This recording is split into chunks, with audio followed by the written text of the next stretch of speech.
agak loncat ya. Jadi membicarakannya mungkin sebaiknya ini di depan ini ya. Atau sebelum kita, kalau di urutan di Schuler dan Cardy rasanya sebelum membicarakan bioreaktor. Nah, ini stoichiometri dan termodinamika. Nah, ini membicarakan bagian yang intinya begini intinya. Ya, jadi intinya kan di dalam reaksi bioproses, ya, di dalam reaksi bioproses kita harus menurunkan atau menuliskan persamaan reaksi yang terlibat. Ya, jadi di dalam perancangan itu begitu. Jadi menuliskan persamaan reaksi yang terlibat di dalam reaksi bioproses itu. Sehingga kita bisa menentukan berapa oksigen yang terbentuk, kemudian berapa oksigen yang diperlukan, berapa sel yang terbentuk, berapa nitrogen yang diperlukan, atau kalau dia menghasilkan produk, ya, berapa produk yang dihasilkan, atau misalnya CO2 yang dihasilkan. Jadi itu kan berkaitan dengan stoichiometri. Ya, jadi kita membangun persamaan reaksi bioproses. Itu yang pertama. Ya, stoichiometri itulah kita membangun persamaan reaksi bioproses dan kemudian menentukan koefisien reaksinya. Ya. Nah, tetapi kan kita paham bahwa reaksi bioproses itu gimana cara nulisnya? Apa senyawa yang terlibat di sana? Ya kan di sana katanya kan untuk pertumbuhan tuh ada nutrisi, ada mikronutrisi, ada mikronutrien, ada vitamin. Gimana cara menulis persamaan reaksinya? Ya. Nah, tetapi di sini kita sepakat bahwa kita kan engineers ya, melihat yang sederhana saja dulu, yaitu yang melibatkan unsur-unsur makro atau makro elements, yaitu misalnya kita hanya melibatkan paling tidak CHON, ya bisa saja mau masukkan S atau P gitu ya. Tapi yang sederhana kita melibatkan hanya senyawa unsur-unsur yang makro saja, unsur makro, yaitu CHON. Ya, mau nambahkan P dan S boleh saja. Jadi bagaimana menyusun persamaan reaksi bioproses untuk unsur makro. Ya, jadi itu yang pertama yang kita akan bahas. Kemudian yang kedua adalah jadi setelah menyusun persamaan reaksinya, jadi kita harus bisa menyusun persamaan senyawa yang terlibat dengan menggunakan unsur makro saja ya, CHON misalnya ya. Yang kita banyak pakai adalah CHON saja. Nah, kita harus bisa menyusun persamaan reaksinya dan kemudian menentukan stoichiometrinya. Ya. Nah, di dalam banyak kasus untuk menyelesaikan stoichiometri itu kita perlu data ternyata. Jadi tidak bisa walaupun kita sudah menentukan senyawa yang terlibat di dalam reaksi bioproses, tetapi kita tidak bisa menyelesaikan stoichiometrinya karena kekurangan data. Ya, ada data yang harus ditentukan terlebih dahulu. Apakah dari percobaan? Salah satunya adalah dari percobaan, sehingga nanti stoichiometrinya bisa diselesaikan. Nah, kemudian hal yang kemudian menjadi kita pahami bahwa di engineering itu bicara tentang termodinamik. Ya, jadi salah satu yang core kita, inti ilmu kita adalah termodinamika. Ya, termodinamika itu kan menentukan sejauh mana reaksi itu bisa berlangsung.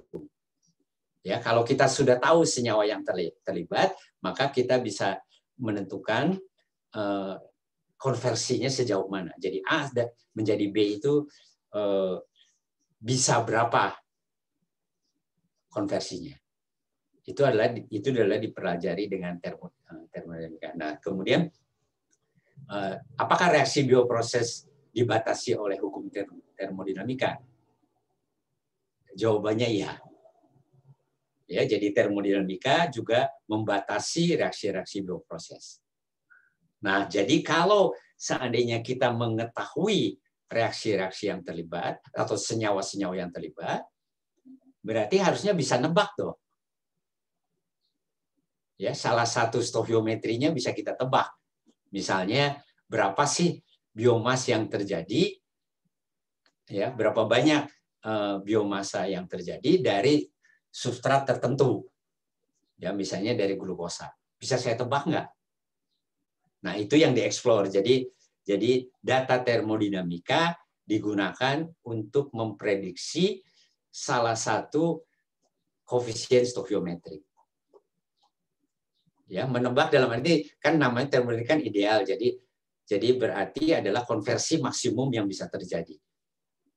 Nah, ini adalah nanti kita manfaatkan. Jadi data-data termodinamika dimanfaatkan untuk bisa menebak. Jadi tidak perlu seluruh reaksi bioproses itu dilaksanakan dicoba dulu baru kita ketahui.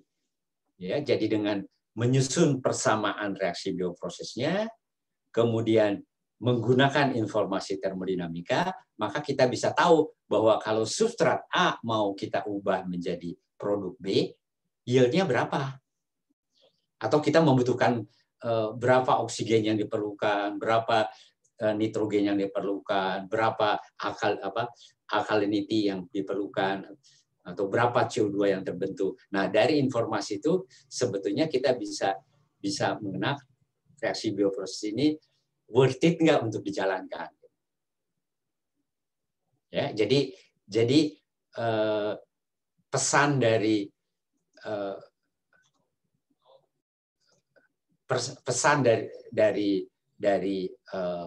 bab 7 ini itu gitu. Mungkin nangkep. Jadi pesan dari yang bab 7 itu adalah kita membicarakan tentang stoikiometri. Jadi stoikiometri adalah membangun reaksi yang terlibat untuk proses bio atau untuk reaksi bioproses tertentu. Anda harus bisa membangun. Apa sih senyawa yang terlibat? Ya, dengan menggunakan batasan unsur makro. Ya, reaksi kalau Anda tidak bisa membangun persamaan reaksi bioproses tersebut, ya jangan harap mau bisa mengkuantifikasikan. Ya. Jadi bangun reaksi yang terlibat, kemudian tentukan koefisien reaksinya, ya maka nanti akan bisa bermanfaat untuk merancang ya, berapa oksigen, berapa amonia yang dibutuhkan, sumber nitrogen yang diperlukan berapa, biomasa yang terjadi berapa, produk yang terjadi berapa banyak, terus kemudian mungkin ada gas-gas lain yang dihasilkan, ya CO2 dan seterusnya. Nah, itu bisa kalau persamaan reaksi biologisnya sudah terbangun, maka kita bisa memprediksi dengan baik. Nah, tetapi dalam kenyataannya membangun persamaan reaksi tersebut, ya perlu nanti kita bisa lihat perlu data, ada satu data yang harus kita ketahui. Nah, biasanya harus dilakukan percobaan begitu. Ya. Nah, kita sebagai engineer yang belajar termodinamika bertanya-tanya ya. Ya, jadi orang-orang engineer sebenarnya bertanya-tanya, bisa nggak kita menggunakan data termodinamika untuk reaksi bioproses? Ya, bisa nggak gitu? Nah, ternyata terbukti itu bisa. Ya, jadi bisa. Jadi reaksi bioproses itu juga dibatasi oleh hukum-hukum termodinamika. Nah, kita tahu termodinamika adalah sejauh mana reaksi tersebut bisa terjadi, jadi menentukan konversi. Ya, jadi bukan menentukan kecepatan, tetapi menentukan konversi.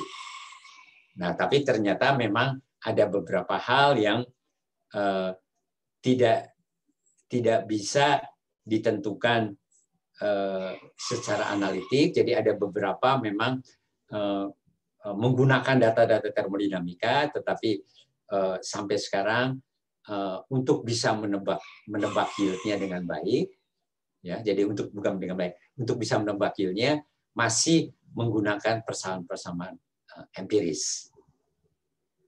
Ya. Nah memang nanti kita lihat akan dipengaruhi oleh kondisi operasinya, ya. Aerobik dan anaerobik pasti beda.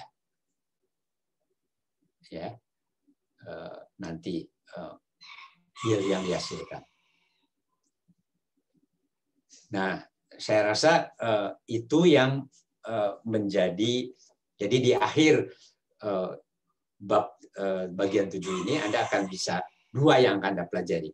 Pertama adalah atau tiga. Jadi sebetulnya ada dua hal. Pertama yaitu bisa menyusun persamaan reaksi yang terlibat, dan yang kedua adalah menyelesaikan koefisien reaksinya atau koefisien stokiometrinya. Nah, ini bisa nanti dibantu oleh data-data termodinamika. Ada pertanyaan?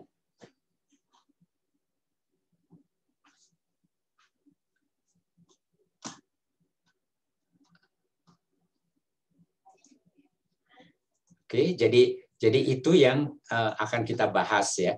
Nanti saya akan membahas konsepnya dulu, ya. Ya, nanti Pak mungkin tidak minggu depan akan bicara tentang detail-detailnya. Ya, jadi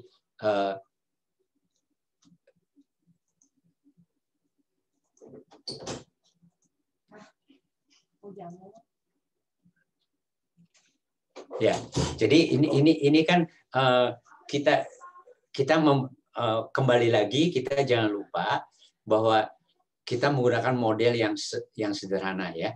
Jadi unstructured dan non-segregated, ya, atau unstructured unsegregated. Saya biasa menggunakan Bailey and Ollis yang disebut unstructured dan non-segregated model. Ya, dianggapnya sel itu nanti senyawanya cuma rumus molekulnya cuma satu rumus molekul, begitu, ya, dan kemudian dia komponennya tunggal, begitu, ya. Nah, walaupun apa yang terjadi kan melibatkan spesies yang begitu banyak, dan juga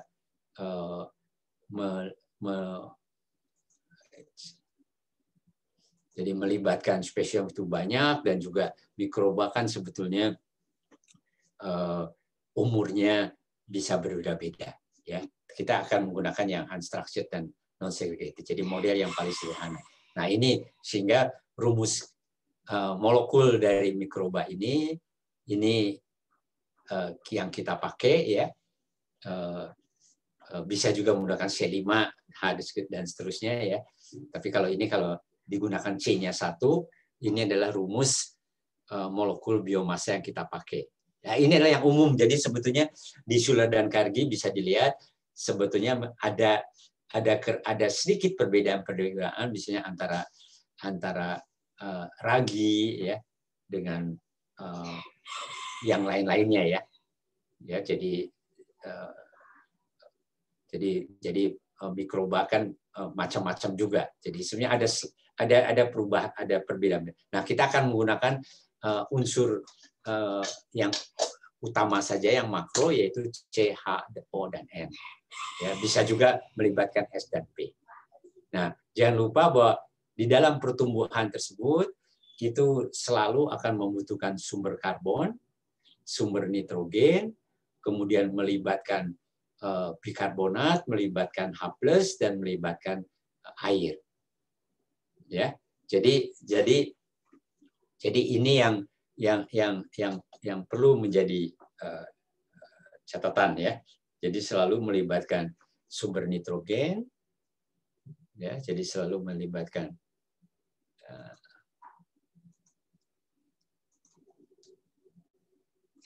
sumber nitrogen, sumber karbon, dan kemudian ini ada bikarbonat H+, dan selalu ada air. Ya, so, N-nya bisa macam-macam, sumber karbon bisa organik dan bisa non organik yaitu CO2. Ya. Nah,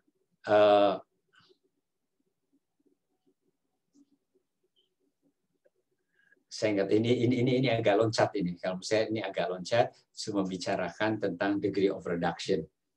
Ini sebetulnya sedikit agak loncat ya, membicarakan. Ya mungkin saya bicara sedikit saja. Jadi memang kalau dilihat, mungkin yang diperlihatkan bukan degree of reduction-nya, tapi di sini adalah ini adalah dari Schuller dan Cardy mungkin ya. Nah, kalau kita lihat sebetulnya CHONN dari berbagai macam mikroba itu agak bervariasi sebetulnya. Ya, yang ini yang kemudian di-average-kan, yang tadi itu ya. CH 1,8, itulah average. Jadi sebetulnya tidak semua sama, gitu ya. Itu rata-rata saja. Nah, hal yang perlu diperhatikan bahwa di dalam membangun senyawa yang terlibat, maka kita harus memperhatikan komponen apa atau senyawa apa saja yang harus ada. Ya, jadi apa saja yang harus ada? Yaitu harus ada, jelas ada biomasa, ada sumber nitrogen, H+ ini harus ada, H+, bikarbonat, H2O, kemudian ada sumber karbonnya, ya. Kemudian ada pasangan donor dan ada pasangan aseptor.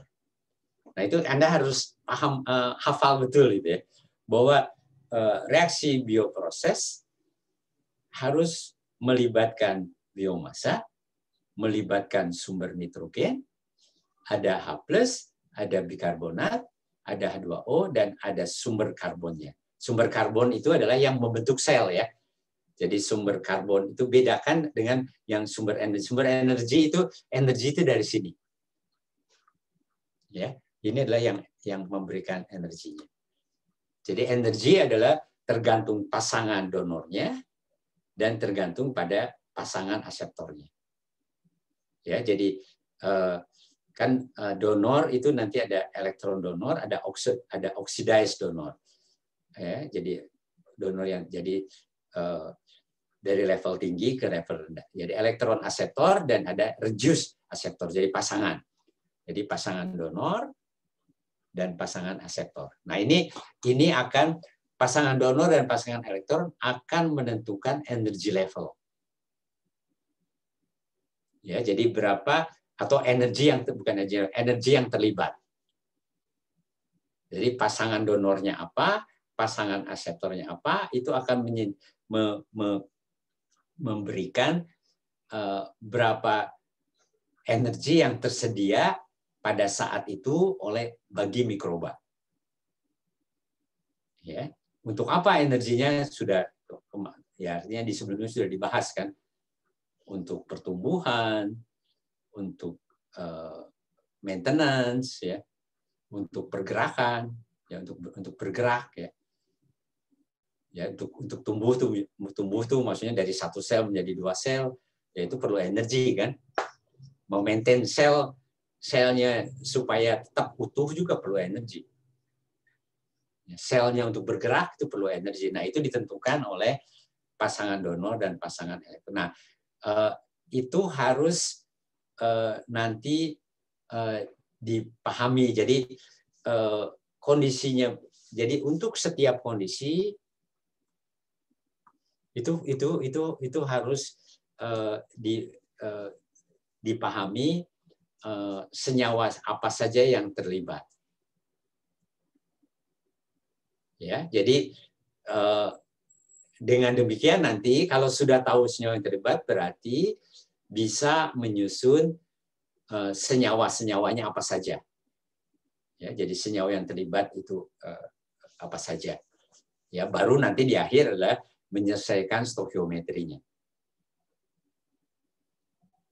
Ya. Jadi harus bisa mengidentifikasikan senyawa yang terlibat di dalam bioproses itu apa saja. Ya. Ini penting, itu bagian yang paling penting. Ya, jadi harus bisa menyusun ini. Ya. Nanti ada di dalam menyusun itu kan harus dipahami ya. Jadi kayak tadi yang disampaikan bahwa jadi sumber karbon, sumber nitrogen, air dan sebagainya itu berkaitan nanti pembentukan biomasanya. Ya, sumber karbon itu juga tetapi energinya diperoleh dari pasangan elektron donor dan elektron akseptor ini ya. Jadi dari energi jadi yang elektron donor itu yang memberikan energinya terus ditangkap oleh si akseptornya. Itu adalah yang memberikan energi. Ya, yang mungkin yang sudah diperoleh ini adalah anabolisme ya, anabolisme. Ya, ini adalah katabolismenya. Ya, jadi tetapi ini jelas senyawa-senyawa semua begitu. Nah, itu harus tertuliskan, harus teridentifikasi di dalam menyusun reaksi bioproses. Ya, jadi di dalam merancang Anda harus bisa menuliskan reaksi yang terlibatnya. Ya, jadi memang seringkali kalau dari percobaan-percobaan hanya disebutin saja etanol, glukosa jadi etanol, udah aja gitu. Ya, tapi kalau dalam merancang kan nggak bisa begitu. Dari glukosa menjadi etanol kan dia perlu paling tidak ya kalau kita bicara unsur makronya kan kita perlu nitrogennya berapa. Ya, jadi kita harus menyiapkan nitrogen. Terus nanti kan kalau glukosa jadi etanol anaerobik jadi tidak pakai oksigen. Jadi berarti nanti aseptornya jadi energinya dari mana itu? Ya, pasangan elektron donornya senyawa apa dengan apa dan aseptornya senyawa apa dengan apa. Ya. Dan itu kita bisa menyusun dari mengapa nanti bisa dihitung berapa CO2 biomas yang terjadi di situ ya. Terus berapa etanol yang terbentuk ya. Dan seterusnya. Jadi kita bisa menyusun reaksi bioprosesnya ya. Dan nanti kemudian stoikiometrinya diselesaikan. Nah, jadi kita memang mengenal bahwa untuk pasangan elektron donor, elektron akseptor sumber karbon itu ada yang tabelnya gitu. Ya, jadi kita bisa melihat tabel-tabelnya antara pasangan. Jadi antara pasangan. Jadi ini nanti ada tabel-tabelnya di dalam handout. Jadi pasangan elektron donor yang normal yang umumnya ditemui itu apa saja? Ya, jadi sebagai pasangan elektron donor glukosa menjadi CO2 gitu ya.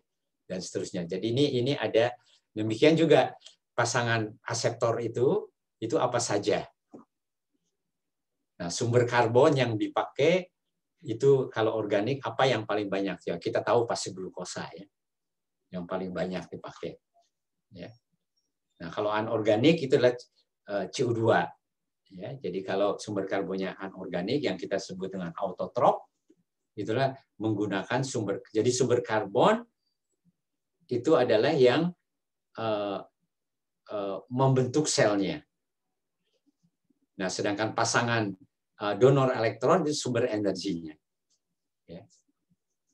Ya, jadi itu harus Nah, ini harus bisa mengidentifikasi. Jadi untuk banyak kasus nanti bisa kalau saya ini adalah contohnya ya yang lebih baik ini kan contoh singkatnya saja nanti bisa dilihat listnya dari handout yang diberikan pasangan-pasangan donor yang mungkin ada begitu ya. Kemudian ini pasangan aseptornya ya. Jadi ini anorganik. Jadi ini adalah pasangan donor itu, pasangan donor tidak selalu organik, ya bisa juga anorganik. Ya, kemudian juga aseptor ya bisa organik, bisa organik, bisa anorganik. Ya, terus kemudian ini adalah sumber karbon,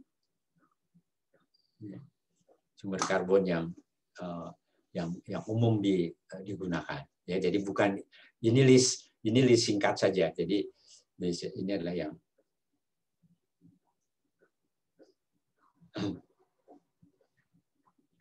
nah, memang nanti yang mungkin yang perlu menjadi perhatian adalah kalau menggunakan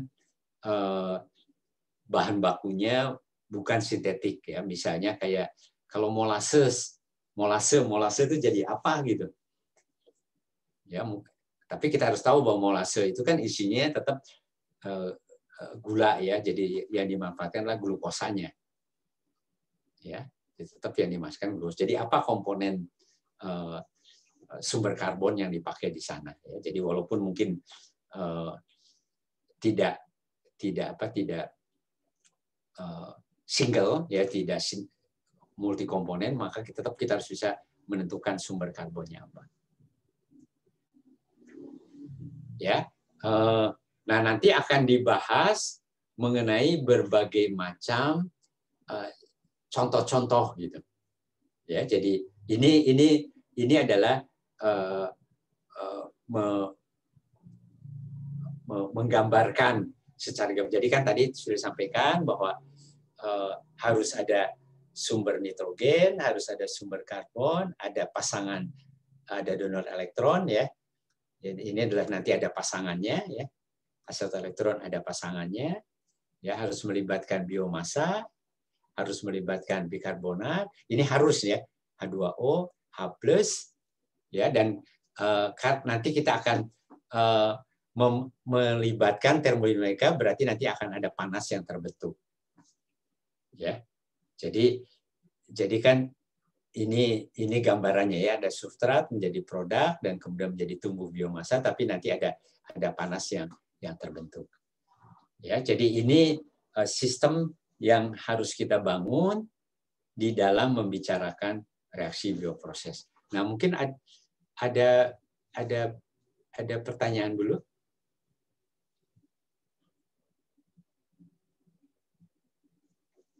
Silakan kalau ada pertanyaan.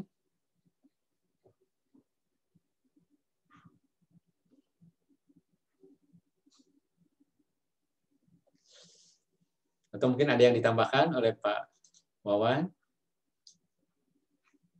Belum ada sih, Pak. Tapi kalau bahan-bahannya ada dari Diktat Heinen, sudah diupload di Google Classroom. Ya.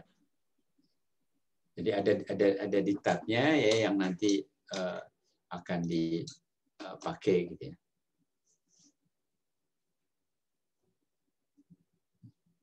Ya, jadi itu yang kita akan bicarakan. Nah, jadi ada pertanyaan?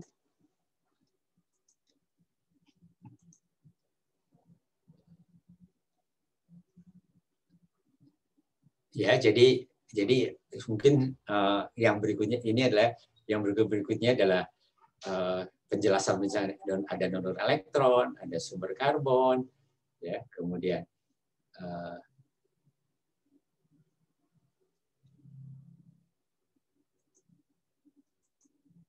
ya. Jadi kemudian masuk ke nanti ke kasus-kasus gitu. Ya, ke kasus-kasus. Jadi kalau saya punya sistem di mana menggunakan glukosa, kemudian sumber nitrogennya amonium. Jadi memang ada perbedaan, nanti perhatikan ya. Jadi kalau sumber nitrogennya amonium, sumber nitrogennya nitrat, itu ada perbedaan. Ya. Nah, kemudian ini adalah pertumbuhannya secara aerobik. Ya, jadi secara aerobik berarti menggunakan oksigen. Jadi oksigen ini akan menjadi aseptor elektronnya. Ya, jadi kalau ada oksigen, maka oksigen sebagai aseptor elektron. Ya, jadi kalau kita lihat donor elektronnya apa? Ya, ini kasus ya. Donor elektronnya apa? Terus dia karena air tadi glukosa, sumber nitrogennya amonium. Nah, tetapi glukosa juga selain sumber karbon ya, tadi sebagai sumber karbon glukosa, tetapi juga dia berfungsi sebagai donor elektron.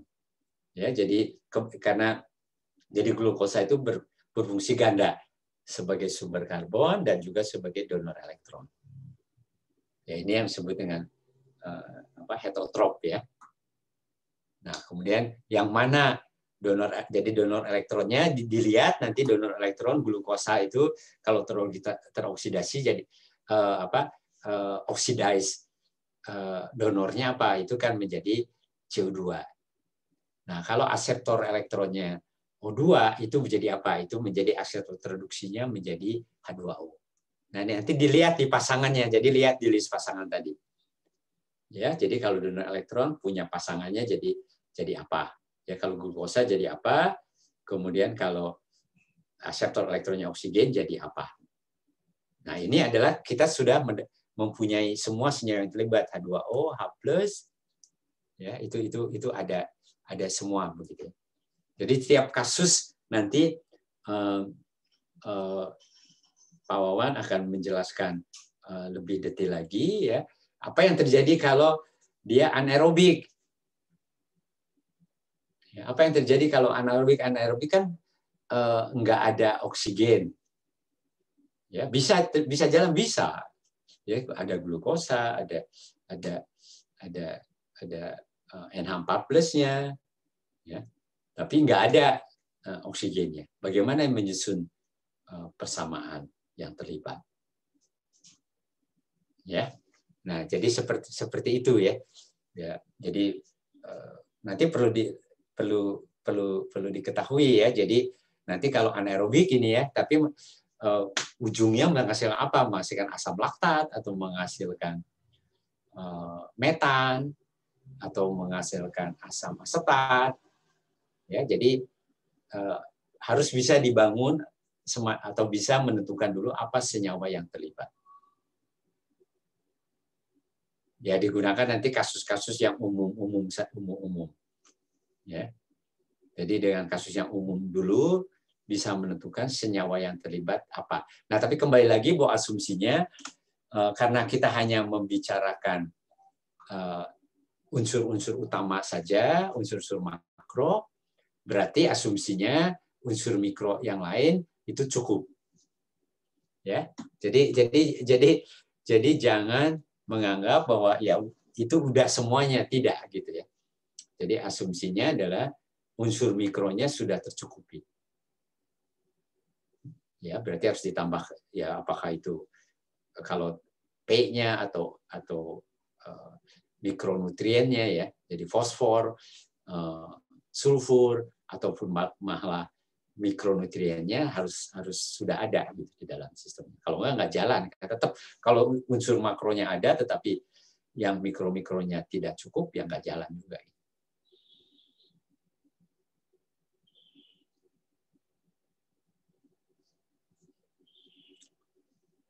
Mungkin itu sebaiknya mungkin detailnya sih sebaiknya membicarakan detail Pak Wawan bisa lebih baik minggu depan saja Pak Wawan. Iya, besok masih ada satu sesi 1 jam. Oh ya, besok ya. Ya, jadi contoh hari Rebo, oke. Oh ya, saya nggak bisa karena ada ujian S3 gitu. Oh iya Pak. Ada apa? Presentasi S3. Ya, coba jadi kalau bahan-bahan yang sudah disampaikan dilihat-lihat dulu, dibaca-baca ya. Jadi termasuk ada diktatnya Heinen ini. Heinen itu ini diktat lama ya sekali ya. Saya sebetulnya Profesor Heinen juga ada bagian chapter buku di apa ya, di bagian apa sebenarnya ada juga buku itu gitu. Tapi isinya sih hampir sama saja. Jadi Heinen itu pembimbingnya Pak Bu Penia. Ya. Jadi pembimbing Bu Penia pada saat mengambil S3 di Belanda ya, di Delft. Oke. Seharusnya cukup ya Pak Wawan ya. Baik Pak. Kecuali kalau ada yang mau ditambahkan oleh Pak Wawan. Dari saya tidak ada Pak, mungkin besok saya lanjutkan. Dari mahasiswa, apakah ada pertanyaan? Silakan.